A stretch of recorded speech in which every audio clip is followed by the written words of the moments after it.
하나님이 빛을 낮이라 부르시고 어둠을 밤이라 부르시니라. 저녁이 되고 아침이 되니 이는 첫째 날이니라. 아멘. 26절입니다. 하나님이 이르시되 우리의 형상을 따라 우리의 모양대로 우리가 사람을 만들고 그들로 바다의 물고기와 하늘의 새와 가축과 온 땅과 땅에 기는 모든 것을 다스리게 하자 하시고, 하나님이 자기 형상 곧 하나님의 형상대로 사람을 창조하시되 남자와 여자를 창조하시고, 하나님이 그들에게 복을 주시며 하나님이 그들에게 이르시되 생육하고 번성하여 땅에 충만하라. 땅을 정복하라. 바다의 물고기와 하늘의 새와 땅에 움직이는 모든 생물을 다스리라 하시니라. 하나님이 이르시되 내가 온 지면에 씨 맺는 채소 맺는 모든 채소와 씨 가진 열매 맺는 모든 나무를 너희에게 주노니 너희의 먹을 거리가 되리라. 또 땅의 모든 짐승과 하늘의 모든 새와 생명이 있어 땅에 끼는 모든 것에게는 내가 모든 푸른 풀을 먹을 거리로 주노라 하시니 그대로 되니라. 하나님이 지으신 그 모든 것을 보시니 보시기에 심히 좋았더라. 저녁이 되고 아침이 되니 이는 여섯째 날이니라. 천지와 만물이 다 이루어지니라. 하나님이 그가 하시던 일을 일곱째 날에 마치시니 그가 하시던 모든 일을 그치고 일곱째 날에 안식하시니라. 하나님이 그 일곱째 날을 복되게 하사 거룩하게 하셨으니 이는 하나님이 그 창조하시며 만드시던 모든 일을 마치시고 그날에 안식하셨음이니라. 아멘. 오늘은 이 창세기 1장 1절에서 2장 3절까지 말씀을 본문으로 전지를 창조하신 하나님이라는 제목으로 함께 말씀의 은혜를 나누고자 합니다. 1960년대에 인기를 끌었던 노래 가사 중에 인생은 나그네 길 어디서 왔다가 어디로 가는가 라는 노랫말이 있습니다. 이 노랫말처럼 많은 사람들이 자신이 어디에서 왔다가 어디로 가는가 알지 못하고 살아가고 있는 분들이 많습니다. 그럼에도 불구하고 사람이 죽으면 돌아가셨다라고 그렇게 표현을 합니다. 돌아가긴 돌아갔는데 어디로 돌아가고 있는가를 알지 못하는 것이 대부분의 인생에 가는 길입니다. 유교의 사상을 체계화한 공자에게 그 제자인 게로가 어느 날 질문을 합니다. 선생님, 사람은 죽으면 어디로 갑니까? 라고 묻자 그 공자는 사는 것도 알지 못하는데 죽은 뒤를 어떻게 알겠는가? 라고 답했다고 합니다. 불교의 석가모니는 생로병사의 답을 찾고자 처자식을 버리고 고행을 떠났다고 합니다. 사람은 어디서 와서 어디로 가는 것일까요? 성경의 첫 책인 창세기는 이 질문에 대한 분명한 답을 주는 책입니다. 창세기는 모든 만물의 시작, 기원에 대한 기록이 바로 창세기입니다.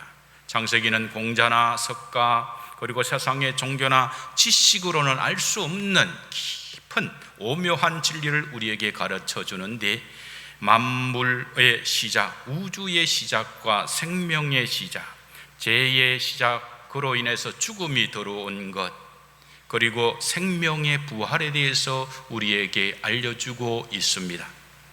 우리가 창세기 말씀에 들어가기 전에 서론적으로 먼저 알아야 할 것은, 창세기는 천지 창조에 대한 궁금증을 풀어주는 책이 아니라는 것입니다.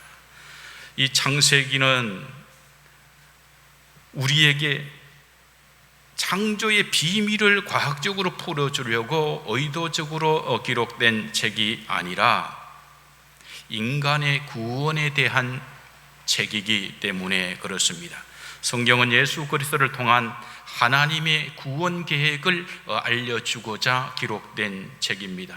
그러므로 이 말씀을 들을 때에 마음의 귀가 열리고 또한 영적인 귀가 열려서 인생은 어디에서 와서 어디로 가는가에 대한 분명한 답을 가지고 돌아가시기를 주님의 이름으로 축원합니다.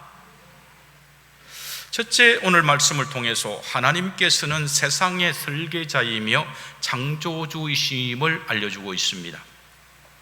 대부분의 사람들은 이 천지창조, 우주의 기원에 대해서 두 가지의 믿음을 가지고 살아갑니다. 하나는 진화론이고 하나는 창조론입니다. 진화론을 간략하게 말씀드리면 태초에 물질이 있었다는 가정하에 시작되는 이론입니다. 태초에 물질이 있었는데 우연한 어떠한 사건들로 인해서 그 물질에서 우연히 생명체가 나왔고 그 생명체가 점점점 진화되어서 우주와 생명세계가 되었다라고 그렇게 주장하는 겁니다. 같은 맥락에서 천문학이나 물리학에서는 우주의 탄생을 설명하는데 그 이론이 대폭발 이론이라고 합니다. 그 가설은 높은 에너지를 가지고 있는 어떤 작은 물질과 공간이 약 138억 년 전에 거대한 폭발을 통해서 우주가 되었다라고 그렇게 봅니다. 그래서 이 이론은 지금 현재 가장 유력한 이론으로 그렇게 추앙받는데, 이 이론에는 심각한 문제가 있습니다. 태초의 그 원인되는 에너지, 물질은 어디에서 왔는가에 대한 답을 주지를 못하여 그냥 그때에 있었다라는 가설하에서 이론을 전개해 갈 뿐인 것이므로 이것은 모순된 이론인 것입니다. 우리가 사용하는 말 중에 자연이라는 말이 있습니다. 이것은 한자로 스스로 자자에 그러할 연입니다. 그러므로 이것은 모든 만물은 스스로 생겨났다라는 의미가 바로 자연이에요. 그래서 이 자연이란 단어는 진화론과 맥을 같이 하는 그런 단어입니다. 정리하면 진화론은 무에서 생명이 시작되었다라는 가설을 믿는 겁니다. 그러니까 물질에서 하여튼 우연히 저절로 사람이 되었다라고 믿는 그러한 이론이 바로 진화론의 가설입니다. 그에 반해서 우리가 믿는 창조론은 천지창조의 원인을 스스로 계신 신이신 하나님으로 그렇게 봅니다. 기독교는 하나님께서 천지를 창조하셨다라고 믿는 종교입니다. 히브리서 11장 3절에 믿음으로 모든 세계가 하나님의 말씀으로 지어진 줄을 우리가 아나니 보이는 것은 나타난 것으로 말미암아 된 것이 아니다라고 그렇게 말씀합니다. 이와 같이 천지 만물은 볼 수 있는 어떤 물질에 의해서 창조된 것이 아니라 볼 수 없는 영적인 존재인 하나님에 의해서 창조된 것입니다. 즉 진화론이든 창조론이든 둘 다 믿음에 근거한 거라는 거예요. 실험을 통해서 증명된 것이 아니라는 거예요. 진화론도 그렇고 창조론도 그렇고 이것을 어떤 실험할 수가 없는 범위인 것입니다. 믿음에 해당되는 거죠. 사람들 중에 나는 무교라고 주장하는 사람들이 있습니다. 그러나 명확히 말하면 이 세상에는 어떤 종교도 믿지 않는 무교는 없습니다. 무교인 사람은 없는 거예요. 왜냐하면 무교는 신이 없다고 믿는 신앙이기 때문에 그렇습니다. 그러니까 나는 신이 없다고 믿는 종교를 믿고 있는 것이 바로 무교라는 겁니다. 오늘 성경에 보면 창세기 1장 1절은 태초에 하나님이 천지를 창조하셨다라는 말씀으로 시작을 합니다. 그러나 창세기 1장 1절에서 말씀하는 이 천지 창조는 하늘과 땅이 오늘과 같은 형태로 단번에 창조되었다는 것을 의미하는 것은 아닙니다. 1절에서 말씀하는 천지 창조는 지구는 하늘과 땅은 물질 덩어리 형태로 창조된 후에 6일 동안 하나님의 창조 사역을 통해서 오늘날의 형태를 이루게 되었다라는 의미입니다. 창세기 1장 2절에 보면은 땅이 혼돈하고 공허하며 흑암이 깊음 위에 있고 하나님의 영은 수면 위에 운행하시니라고 이렇게 말씀을 합니다. 이 말씀은 하늘과 땅, 그러니까 우주 공간과 지구의 모습을 되기 전에, 현재의 모습이 되기 전에 원시 상태의 지구 우주를 말씀해 주는 겁니다. 2절의 원문을 보면 땅이 혼돈하고라는 이 단어의 원어는 토후인데, 혼돈이라는 이 토후는 형태가 없음이라는 뜻입니다. 또 공허라는 원어인 보후는 텅 비어 있음이라는 뜻입니다. 그러므로 창조된 땅은 아직 형태가 없고 그저 먼지 같은 원소에 의해서 흩어져 있는 상태를 말하는 겁니다. 예를 들어서 국수가 만들어지기 전에 밀가루가 막 공중에 흩어져 있는, 안개처럼 흩어져 있는 상태, 이것이 창세기 1장 1절의 창조의 상태인 것입니다. 그리고 이어지는 흑암이 깊음 위에 있고 하는 이 깊음에 해당되는 단어 원어인 태홈은 바다의 깊음을 가리키는 것입니다. 그러니까 세상의 우주 공간에 물 성분인 수증기가 막 흩어져서 아주 깊은 상태, 흑암의 상태에 있다는 것을 가리키는 말입니다. 이어서 하나님의 영이 수면 위에 운행하셨다는 말이 나오는 것을 보면 그 깊음은 땅의 원소와 수증기로 가득한 우주 공간을 가리키는 것으로 보입니다. 그래서 이를 정리하면 빛이 창조되기 전까지 창세기 1장 1, 2절에는 땅은 형태가 없었고 우주 공간은 땅의 원소와 수증기로 가득하여서 캄캄한 상태였고 하나님의 영은 그 위에 운행하셨다라고 그렇게 볼 수가 있습니다. 그러므로 창세기 1장 1절에 천지 창조의 상태는 하나님께서 6일간에 걸쳐서 현재와 같이 하늘과 땅, 우주와 지구를 아름답게 질서 있게 조성하기 전에는 질서도 없었고 생명도 없었다는 것을 그렇게 알 수가 있습니다. 이 상태에서 하나님은 질서와 생명을 불어넣으시는데 이 과정들이 창세기 1장 3절에서 2장 3절까지의 6일간에 이어지는 창조의 과정인 것입니다. 그래서 오늘 천지 창조의 첫날에 하나님은 빛이 있으라 하시니 빛이 있었다라고 그렇게 기록하고 있습니다. 우리는 이 말씀 3절을 통해서 천지 창조의 첫날에 빛을 창조하시다는 말씀을 읽을 때에 단순히 이 부분만을 읽을 것이 아니라 신약성경 에베소서 3장 9절에서 말씀하는 영원부터 만물을 창조하신 하나님 속에 감추어졌던 비밀의 경륜이 어떠한 것인지 아는 데까지 나아가야 합니다. 첫날에 빛이 있으라 하신 말씀 속에서 재창조의 비밀의 경륜, 즉 하나님의 구원 계획이 숨어 있기 때문에 그것을 발견해야 한다는 것입니다. 이 점을 사도 바울은 신약성경 고린도후서 4장 6절에서 어두운 데에 빛이라 말씀하셨던 그 하나님께서 예수 그리스도의 얼굴에 있는 하나님의 영광을 아는 빛을 우리 마음에 비추셨다라고 그렇게 말씀하고 있습니다. 여기서 빛은 성육신하신 예수 그리스도의 생명의 빛을 말씀을 하는 겁니다. 이를 통해서 우리는 창세기 1장의 천지 창조의 날에 빛이 비치기 전에 땅이 혼돈하고 공허하며 흑암이 깊음 위에 있음같이 요한복음 1장의 생명의 빛이 세상에 비치기 전에 땅은, 사람의 심령은 혼돈하고 공허하며 흑암이 깊음 위에 있는 상태였음을 우리는 알게 됩니다.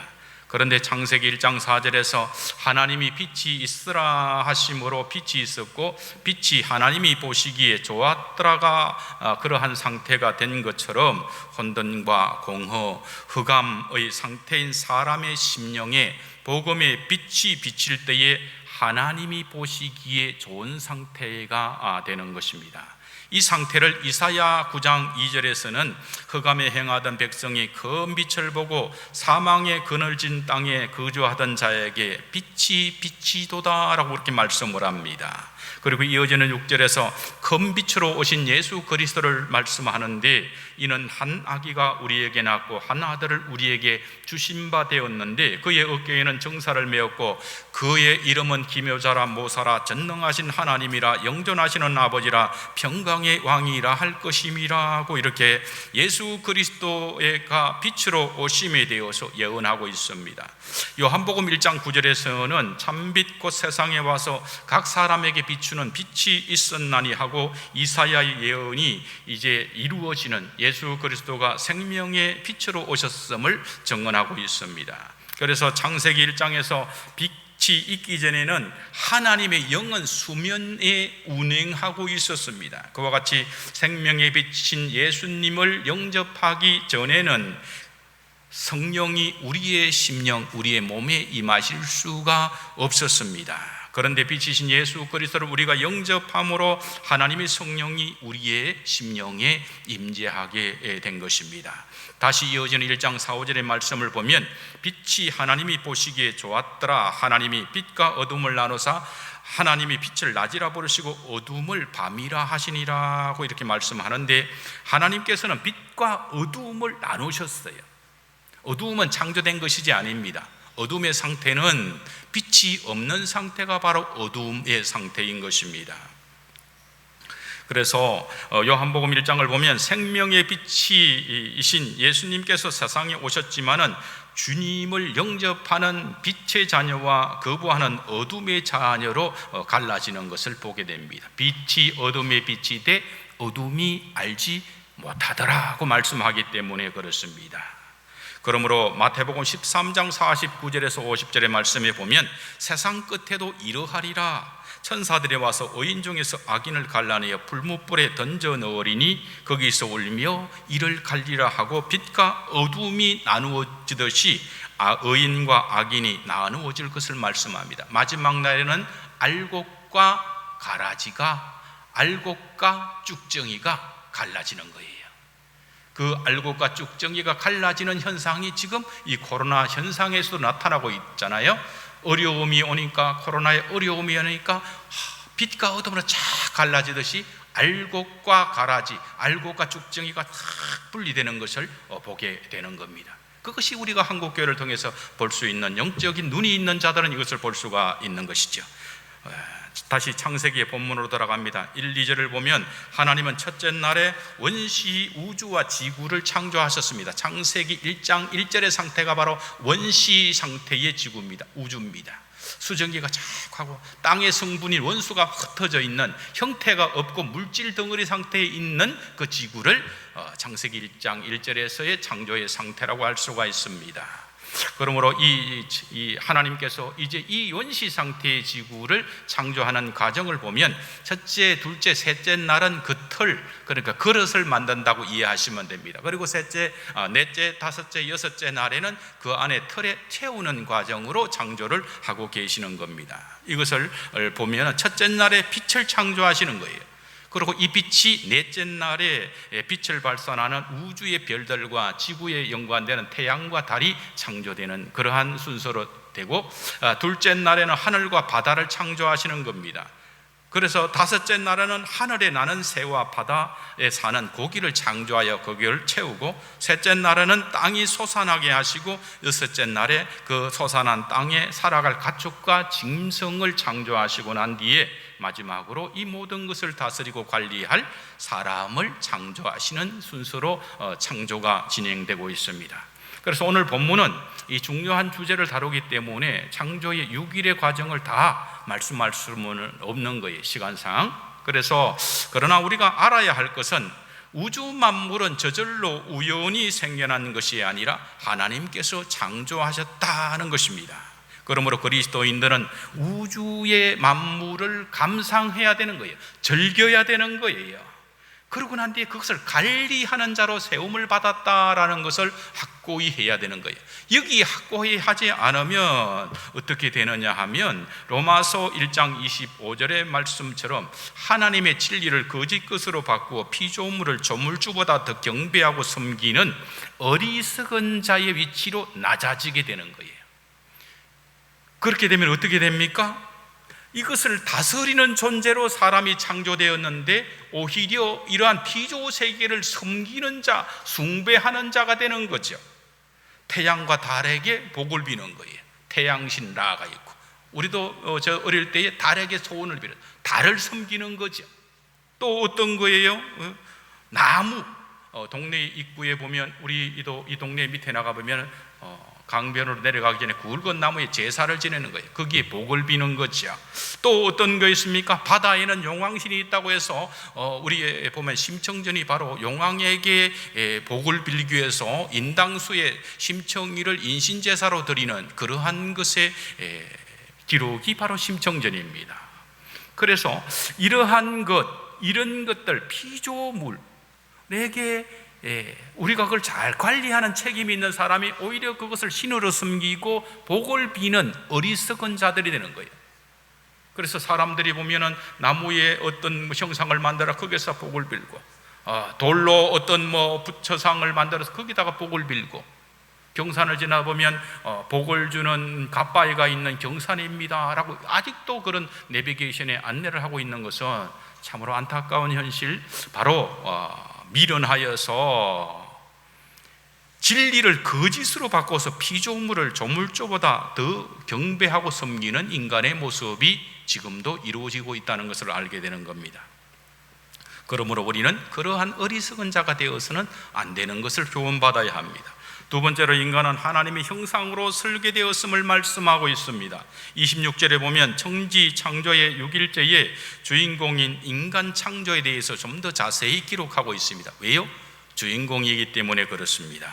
진화론자들은 생명이 물질에서 시작이 되어서 아메바 같은 단세포동 생물로 진화하고 원숭이 같은 어떤 저급한 동물에서 사람인 인간의 고등동물로 그렇게 진화되었다라고 주장을 합니다. 그러나 성경은 하나님께서는 특별히 신의 형상, 하나님의 형상대로 창조하셨다라고 우리에게 알려주고 있습니다.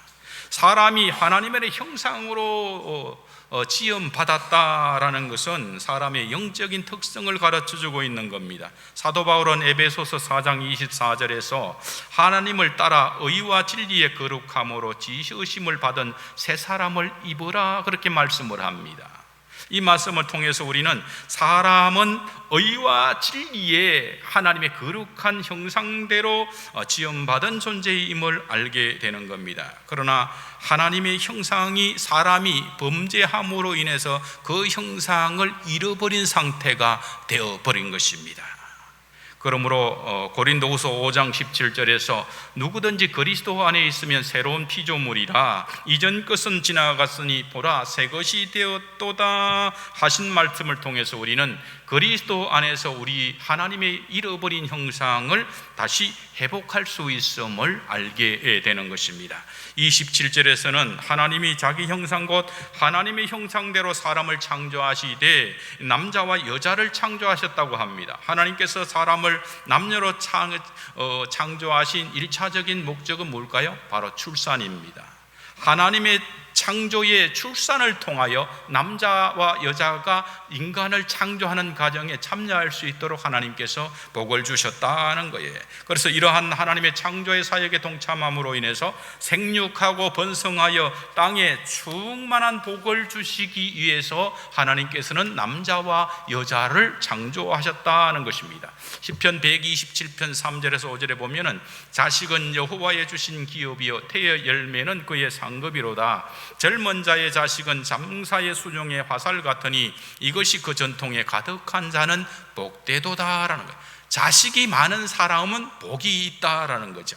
그런 점에서 오늘 현 시대에 많은 사람들이 결혼을 회피하고 독신자로 살고 또 자녀 출산을 어떤 짐으로 여기는 것은 하나님의 뜻을 거스르는 것이고 사명을 회피하는 것이다라는 것을 우리는 알게 됩니다. 하나님의 뜻은 우리가 믿음 안에서 결혼하여서 자녀들을 많이 출산하는 것, 그래서 그것이 다복인 거예요. 그것이 복이라고 말씀하죠. 또 본문을 통해서 우리가 받게 되는 영적인 교훈은 무엇입니까? 인간은 천지를 창조하신 하나님의 거룩함과 의의 형상대로 지음을 받았다는 것입니다. 그러나 하나님의 창조를 부정하는 진화론은 하나님의 창조되심을 거부하고 물질이 신이 되는 허무한 사상이라는 거예요.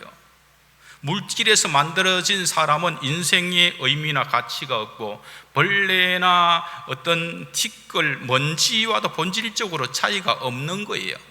그런 물질에서 나왔기 때문에 그렇습니다. 그래서 이러한 진화론적 사상에서 태어난 유물론에서 공산주의가 생겨나는 거예요. 세상의 물질은 근원은 물질이라는 거죠. 그 유물론인데 거기에서 공산주의 사상이 나온 거죠. 그러므로 이 유물론에 뿌리를 둔 공산주의는 사람의 생명을 하찮게 여깁니다. 하나님의 형상으로 지음받은 존재가 아니라 물질에서 나온 존재이기 때문에 죽어도 괜찮은 거예요. 그래서 많은 사람이 공산주의의 사상에 물든 국가에서 죽임을 당하는, 학살을 당하는 일이 비일비재하다는 것을 우리는 역사를 통해서 보게 됩니다. 하나님께서는 사람을 남자와 여자로 창조하셨음에도 불구하고 동성애자들은 남자와 여자 외에도 제3, 제4의 성이 있다라고 그렇게 주장을 합니다. 전 세계적으로 남자와 여자 외에 제3의 성을 인정하는 국가는 호주 외에도 독일, 뉴질랜드, 네팔, 캐나다, 인도, 파키스탄, 미국에서도 캘리포니아, 뉴욕 등 다양한 주들이 있습니다. 그러니까 남자, 여자 외에 다른 것을 인정하는 거예요. 뉴질랜드는 세계 최초로 공식적으로 제3의 성을 인정한 국가가 되었습니다. 호주는 2011년도부터 출생증명서에 성별란에 제3의 성별을 기록하고 여권에도 제3의 성을 기록하고 있습니다. 독일도 유럽 최초로 제3의 그 성을 공식적으로 인정하고 2013년부터는 11월부터 부모가 출생신고서에 성별란을 공란으로 남겨둬요. 그래서 이 아기가 나중에 자라나서 나는 어떤 성, 남자가 될 것인가 여자가 될 것인가 아니면 제3의 성을 선택할 수 있도록 스스로 선택하도록 그렇게 공란으로 피워놓고 있는 거죠.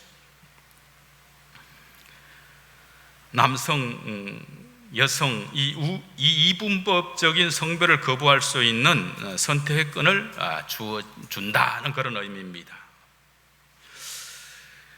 영국에서는 성전환 수술을 하지 않아도 성별의 정정이 가능한 젠더 성의법을 통과시켰습니다. 우리나라의 청주지방법원 영동지원에서 성적인 수술을 하지 않아도 그렇게 인정하는 법이 판례가 있습니다. 캐나다에서는 자녀의 동성애 성향을 반대하는 부모의 양육권을 박탈할 수 있는 법안이 통과되었습니다. 동성애를 인정하지 않으면 미성년자라도 양육할 수 있는 권리를 정부에서 박탈하는 거죠. 이로 인해서 생물학적으로 남성인 사람이 여자 화장실이나 여자 목욕탕에 들어갈 수 있는 일들이 일어나고 있는 거예요. 이러한 모습은 바로 하나님의 형상을 잃고 자기 소견에 옳은 대로 살아가는 사람들의 모습인 겁니다. 남자가 남자와 살고 여자가 여자와 살고 이 동성애를 법으로 인정하고 부모가 그것을 인정하지 않으면 양육권도 박탈하는 이 시대가 바로 혼란, 공허, 이러한 시대가 되고 있는 겁니다. 이러한 사람들에서 시편 49편 2절에 보면 존귀하나 깨닫지 못하는 사람은 멸망하는 짐승 같도다라고 합니다. 자신이 창조주의 형상대로 취험받은 아주 존귀한 존재, 남자와 여자로 태어나고 창조의 사역까지도 함께하는 그런 동력자로 이 세상을 관리하는 왕으로서 대리로 세워진 왕이라는 사실을 알지 못하는 자들은 멸망하는 짐승과 같이 남자가 남자와 여자가 여자와 살면서 그렇게 아주 추한 모습으로 살아가고, 그리고 그로 인해서 참으로 종말의 소돔과 고모라 같이 멸망을 당할 자들이 바로 그러한 동성애자들이고 하나님께서 남자와 여자를 창조하신 것을 거부하는 자들의 종말의 모습입니다. 세 번째로 우리 하나님은 선하다는 것을 알게 됩니다. 창세기 1장 31절에 보면 하나님께서 창조의 사역을 마치시고 난 뒤에 보시기에 심히 좋았더라 그렇게 말씀하고 만족과 기쁨을 표현하고 있습니다. 그리고 난 뒤 일곱째 날에는 안식하셨습니다. 창세기 2장 2절에 하나님이 그가 하시던 일을 일곱째 날에 마치시니 그가 하시던 모든 일을 마치고 그치고 그 일곱째 날에 안식하시니라고 합니다. 하나님께서는 전능하신 분이시기 때문에 천지 창조를 말씀 한마디로 하실 수도 있는 분이시고 그러고 너무 피곤해서 천지 창조를 했더니 너무 피곤하다, 좀 쉬어야 되겠다 하고 피곤을 느끼시는 분이 아닙니다. 그럼에도 불구하고 하나님께서 일곱째 날에 안식하신 이유는 무엇일까요? 사람은 하나님은 천지를 창조하시기 전에는 이미 안식 상태에 계셨기 때문입니다. 그런데 천지 창조를 하심으로 인해서 그 기간에 안식을 잠시 멈췄던 겁니다. 그러므로 천지 창조를 다 끝내고 하나님은 안식하셨던 겁니다. 그리고 하나님께서 안식하신 또 다른 이유는 전능하신 하나님께서는 휴식이 필요하지 않으시지만은 육신의 몸을 가진 우리 인간은 안식이 필요하기 때문입니다. 하나님은 우리가 천지를 창조하신 하나님께 감사하면서 예배를 드리고 안식을 누리시기를 원하셨기 때문에 안식의 본을 우리에게 보여주신 겁니다.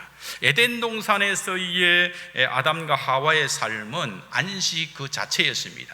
7일, 그 다음 날도 7일, 그 다음 날로 7일 이랬지 8일 되면 다시 첫날 1, 2, 3, 4, 5, 6으로 가는 것이 아니었다는 것을 알게 됩니다. 그런데 아담이 범죄함으로 인해서 안식이 깨어졌습니다. 창세기 3장 15절 이후에 하나님과 사람은 안식을 잃어버렸습니다. 하나님께서는 내가 하리니라고 안식을 잃어버린 인간, 사망에 빠져버린 인간을 구원하시기 위해서 일을 시작을 하셨던 겁니다. 마태복음 요한복음 5장 17절에 보면 예수님께서는 베데스다 연못에서 38년 된 병자를 고친 일로 바리새인들에게 공격을 받자 이렇게 말씀합니다. 아버지께서 일하시니 나도 일한다라는 거예요. 아버지께서 지금 안식일에도 일하고 계시기 때문에 나도 지금 인간의 구원 계획 가운데 일하고 있다라는 것을 말씀하고 있는 겁니다. 그래서 사람이 범죄한 이후에 사람들 중에 특별히 노예들은 휴식이 필요했습니다. 노예들은 안식할 수 없었습니다. 노예는 일하고 난 뒤에도 일을 해야 됐습니다. 그래서 하나님은 노예 상태의 이스라엘 백성들을 해방시킨 후에 안식일과 안식년을 율법으로 엄히 지키도록 그렇게 명령을 하셨던 겁니다. 그런데 구약에서 말씀하는 안식일과 안식년은 예수 그리스도 안에서 이루어질 천국의 참 안식을 예표하는 것입니다. 예수님은 마태복음 21장 28절에서 수고하고 무거운 짐진 자들아 다 내게로 오라 내가 너희를 쉬게 하리라고 말씀합니다. 주님 앞에 나아가는 것은 바로 안식으로 나아가는 것입니다. 그리고 주님은 마태복음 12장 8절에서는 인자는 안식일의 주인이라고 말씀을 합니다. 히브리서 4장 9절에서 11절에 보면 그런즉 안식할 때가 하나님의 백성에게 남아있도다. 이미 그 안식에 들어간 자는 하나님이 자기 일을 쉬심과 같이 자기 일을 쉬느니라. 그러므로 우리가 저 안식에 들어가기를 힘쓰라는 말씀을 합니다. 이미 안식에 들어간 자는 어떤 의미죠? 이 세상에서 모든 사명을 마치고 하나님 앞에 간 자, 이 세상에서 죽어서 주님의 품에 안긴 사람을 말하는 겁니다. 그래서 우리의 선배 성도들은 이미 안식을 누리고 있다는 것을 알게 되는 거죠. 그러므로 우리는 성도들에게 참 안식은 천국에서 이루어지게 된다는 것을 알게 되는 것입니다. 히브리서 4장 3절에 이미 믿는 우리들은 저 안식에 들어가는도다 하고 8, 9절에 보면은 만일 여호수아가 그들에게 안식을 주었더라면 성경에서는 이스라엘 백성들이 노예 상태에서 출발해서 가나안 땅에 들어가는 것을 안식으로 표현하고 있는데 만일 여호수아가 그들에게 진정한 안식을 주었더라면 그 후에 다른 날을 말씀하지 아니하셨으리라는 겁니다. 그런즉 안식할 때가 하나님의 백성에게 남아있다라고 말씀하는 거죠. 그러니까 가나안 땅에 들어가는 그 사람들은 안식을 하고 표현하지만 진정한 안식은 영원한 가나안 땅인 하늘에서 이루어지는 그 안식이 남아있다라는 말씀입니다. 그러므로 에덴 동산에서 잃어버린 하나님과 성도의 안식은 천국에서 완성되는 것을 우리는 성경을 통해서 알게 되는 겁니다. 이제 말씀을 마무리하고자 합니다. 노노의 2인편에 보면 공자는 죽음을 앞둔 친구에게 이렇게 말을 합니다. 아침에 도를 들을 수 있다면 저녁에 죽어도 좋다라는 그런 말을 했습니다.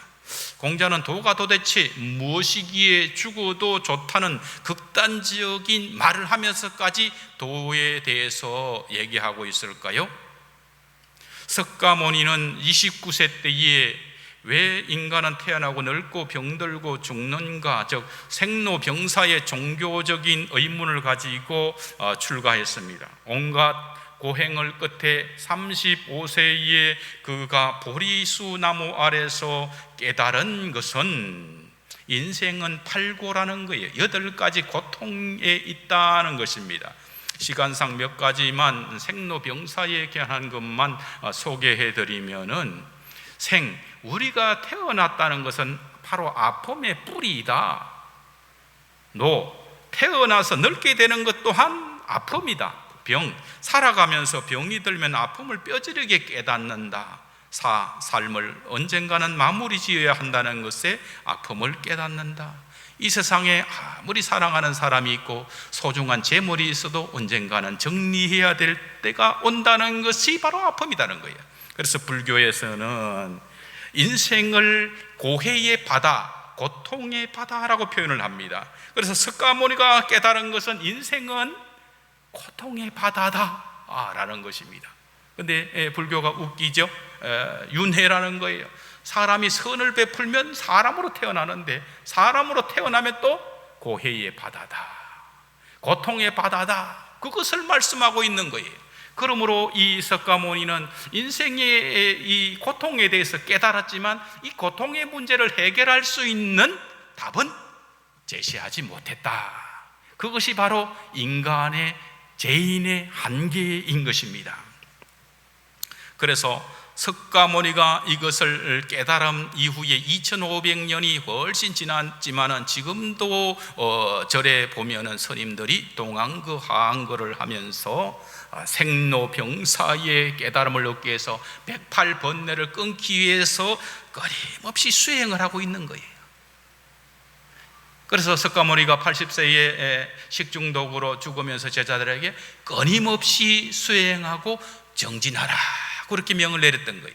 우리나라 유명한 성철 스님도 9년 동안 면벽을 수행하면 앉아서 잠을 자는 그런 수행을 하면서도 그는 거기 단계까지 가지 못했던 것입니다. 사랑하는 성도 여러분, 공자는 아침에 도를 들을 수 있다면 저녁에 죽어도 좋다고 했지만 그는 그 도를 깨닫지 못했습니다. 그래서 사람이 죽으면 어떻게 되는지를 알지 못했던 거죠. 석가는 왜 인간은 태어나고 늙고 병들고 죽는가에 대한 깨달음은 인생의 고해의 바다라는 것을 깨달았습니다. 그러나 성경은 창세기는 공자가 깨닫지 못한 한도 석가모니가 인생의 고통을 깨달았지만 고통을 이길 수 있는 그런 길을 찾지 못했던 것. 그러나 성경은 이 공자도 찾지 못했고 석가모니도 해결할 수 없었던 고통의 원인에 대해서 답을 주고 있습니다. 사람은 하나님의 말씀을 떠났기 때문에 고통을 받게 되었으며 하나님의 말씀으로 돌아갈 때 말씀이 육신에 오신 예수 그리스도 그분을 통해서만이 고통의 문제를 해결하는 영원한 안식에 들어갈 수 있다라는 이 간단한 진리를 우리에게 창세기를 통해서 우리는 알 수가 있는 겁니다. 요한복음 14장 1절에 3절에 보면은 예수님께서는 이렇게 말씀합니다. 너희는 마음에 근심하지 말라. 하나님을 믿으니 또 나를 믿어라. 내 아버지 집에 거할 곳이 많도다. 그렇지 않으면 너희에게 일렀으리라. 내가 너희를 위하여 거처를 예비하러 가노니 가서 너희를 위하여 거처를 예비하면 내가 다시 와서 너희를 내게로 영접하여 나 있는 곳에 너희도 있게 하리라 말씀합니다. 이어지는 6절에서 나는 길이요 진리요 생명이니 나로 말미암지 않고는 아버지께로 올 자가 없느니라고 하셨습니다. 우리는 이 천국이 계시록 21장 1절에서 안식일이 이루어짐을 알게 됩니다. 또 내가 새 하늘과 새 땅을 보니 처음 하늘과 처음 땅이 없어졌고 바다도 있지 않더라는 거예요. 저주받은 첫 번째 창조는 이제는 있지 않고 새 하늘과 새 땅이 내려오는 겁니다. 3, 4절에 보면 내가 들으니 보좌에서 큰 음성이 나서 이르되 보라 하나님의 장막이 사람들과 함께 있음에 하나님이 그들과 함께 계시리니 그들은 하나님의 백성이 되고 하나님은 친히 그들과 함께 계셔서 모든 눈물을 그 눈에서 닦아주시니 다시는 사망이 없고 애통하는 것이나 곡하는 것이나 아픈 것이 다시 있지 아니하려니 처음 것들이 다 지나갔음이라는 거예요. 생로병사의 108번뇌의 모든 고통, 보기 싫은 사람을 봐야 하는 고통, 보고 싶은 사람을 보지 못하는 고통, 이 모든 번뇌에서 해방되는 사망도 없고 애통도 없고 슬픈 것도 아픈 것도 없는 그곳이 다 지나가는 새하늘과 새 땅이 계시록의 안식의 완성을 통해서 나타나고 있는 겁니다. 공자도 석가모니도 이 진리의 길을 찾지를 못했습니다.